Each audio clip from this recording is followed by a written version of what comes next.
జై శ్రీరామ్. అందరికీ హనుమాన్ జయంతి శుభాకాంక్షలు. శ్వాస యొక్క గెలిపే హనుమాన్ జయంతి.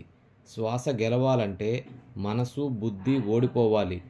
మనసు ఓడిపోవాలంటే శాకాహారిగా జీవించాలి. బుద్ధి ఓడిపోవాలంటే ధ్యాన సాధన చేయాలి. ధ్యానం అంటే శ్వాస మీద ధ్యాస. శ్వాసదాత ప్రకృతి.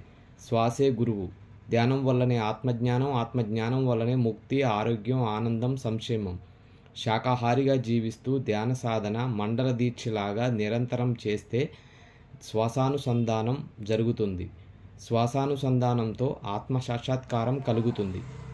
సో శ్వాసానుసంధానంతోనే విశ్వానుసంధానం జరిగి విశ్వమానవులుగా జీవిస్తాము. కనుక మానవుడి నిండి జీవితానికి 2 ఆరోగ్య సూత్రాలు: 1 శాకాహారం, 2 ధ్యానం.